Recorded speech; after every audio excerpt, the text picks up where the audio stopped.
ফারুক সাহেব আমাকে বারবার বলছেন ঝনকের কি অবস্থা।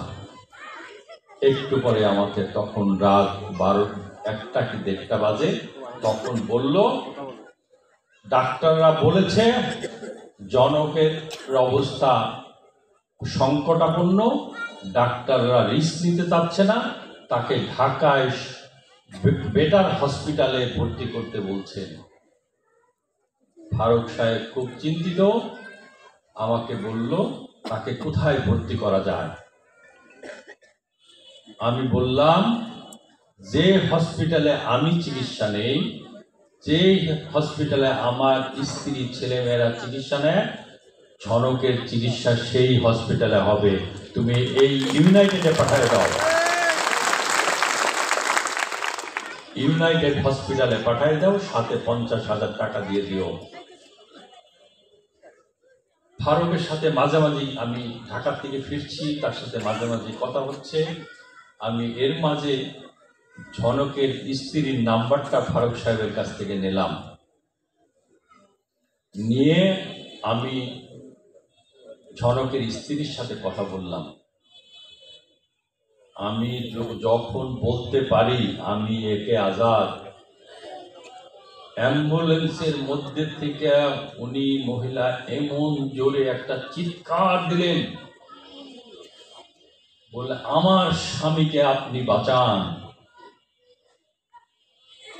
আমার স্বামীর মুখ দিয়ে রক্ত বেরোচ্ছে, নাক দিয়ে রক্ত বেরোচ্ছে, চোখ দিয়ে রক্ত বেরোচ্ছে, সে বাঁচবে না। তখন আমি আর মানুষ নাই, নিজেকে একজন অপরাধী মনে হলো। কেন আমি নির্বাচন করতে গেলাম? আমি যদি আজকে নির্বাচনে প্রার্থী না হতাম, আমার ভাই শামীম ভাইয়ের লোক এইভাবে এই লোকটাকে হত্যা করতো না।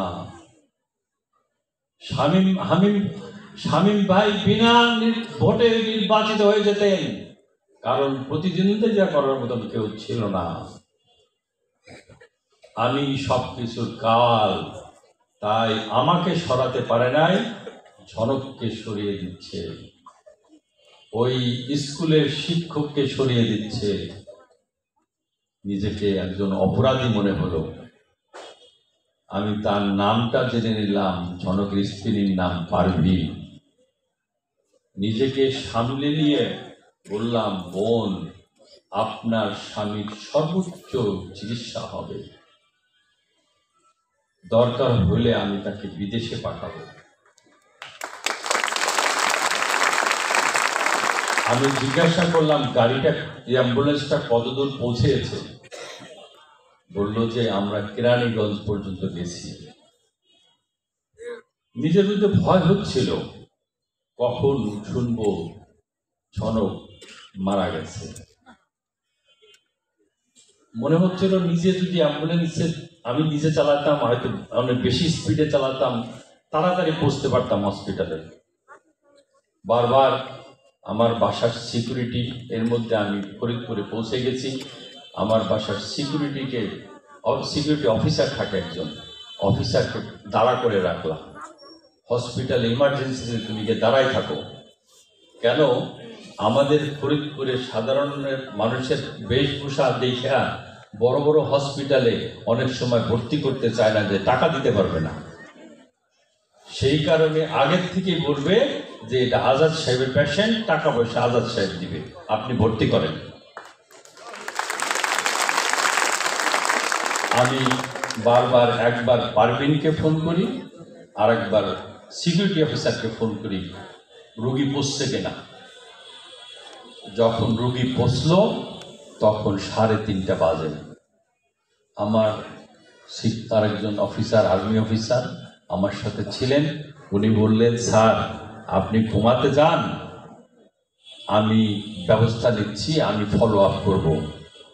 আমি বললাম, যে লোকটা ইগলের জন্য ভোট চাইতে গেল,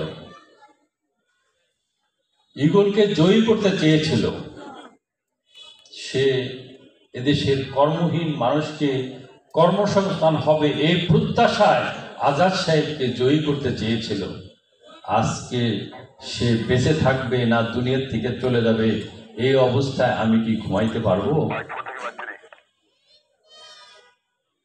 তো সত্যি যখন সে হসপিটালে ভর্তি হলো, ডাক্তার তার পরীক্ষা করে প্রাথমিক চিকিৎসা দিল, তার জ্ঞান ফিরল, তখন কিছুটা আমি স্বস্তি পেলাম। ডাক্তার বলল, এখন তো অপারেশন হবে না, কাল সকালে বড় ডাক্তার আসবে, 10টায় অপারেশন হবে। সকাল 10টায় অপারেশন থিয়েটারে নিয়ে যখন জানলাম সে বিপদমুক্ত, তখন থেকে আমি একটি স্বস্তির নিঃশ্বাস ছেড়েছি।